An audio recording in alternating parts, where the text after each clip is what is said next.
international affairs commentator, Douglas Herbert. Doug, we got a whole range of picks that have been announced. Let's talk about which direction the administration is going to head when it comes to, say, climate change, for instance. We have the EPA head that has been announced. Yeah, this is a giant dossier, if you will. Look, Donald Trump has made no secret of the fact that he would almost like to take a wrecking ball to the Environmental Protection Agency, the EPA.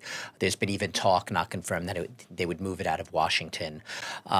He basically blames the Environmental Protection Agency for all these regulations, environmental regulations, which have thwarted or inhibited certain industries, namely construction, gas, oil industries, from being able to maximize their potential, as he would put it, bring back American jobs. So he puts it in sort of America first, job first perspective. The man who he has appointed is really in the image of this anti-environmental regulation sort of policy. He is a hardliner. Lee Zeldin, he's a New Yorker, like Trump, from Long Island, a former congressman.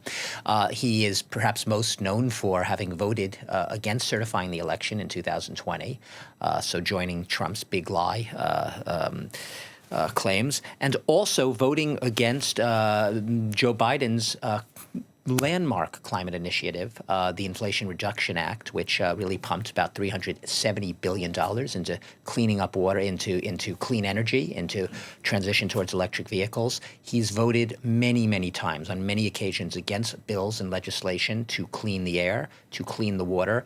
Among the planks in sort of the Project 2025, which people believe elements of which are going to be prominent in Trump's administration, are, say, slashing funding for the EPA, but also targeting, taking away special programs, targeting minority communities, which are often the worst hit by pollution, bad air, bad water.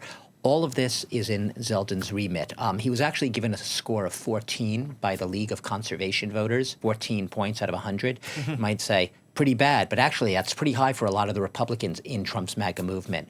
But climate does not look right now like it is going to be the high priority, even though he says that America's energy dominance will not come at the cost of the environment. He pledges that maintains the highest clean air and water standards.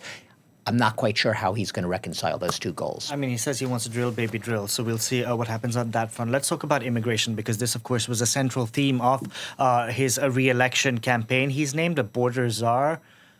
What can we expect with that? On all of these policies, the border czar, Michael Waltz, basically, actually Tom Homan is the immigration border czar. You also have the National Security Advisor, Michael Waltz, coming in. You have Kristi Noem, who's the South Dakota governor, who's going to be heading up Homeland Security, and along with all of them joining this group is Stephen Miller, who's perhaps the hardest liner of hardliners on immigration, perhaps the architect of this idea of mass deportation. Or one of the driving, galvanizing forces behind that policy. We recently last heard him in public at the Madison Square Garden rally on the eve of the election, saying, America is for Americans only. So he is a hardline, far right. Some people brand him as a white supremacist, obviously a label he would reject.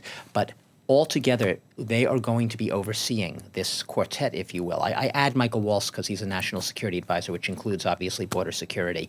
But he and Kristi Noem at Homeland Security, Tom Homan in immigration, they're all going to be overseeing these crackdowns in immigration as envisioned by the Trump administration coming in.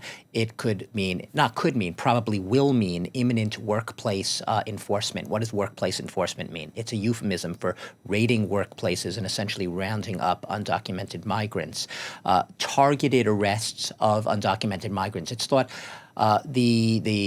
Trump's policy, it's been that he would like to deport under this mass deportation program, up to 1 million undocumented immigrants a year, which is an enormous number. It would be about a tenfold increase over the current number.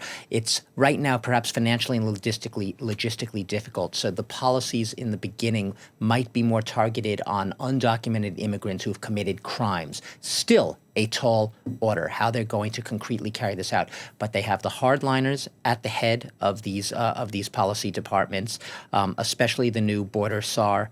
He is a hardliner who's worked as the head of ICE, the acting director, the Immigration and Customs Enforcement Administration, the big agency there. So these people are basically going to be fully in lockstep. There are no dissenting voices here when it comes to immigration policy and Donald Trump's promises to crack down, as he would put it, perhaps the biggest mass deportations in the country's history. Thank you very much for that, Douglas Herbert there.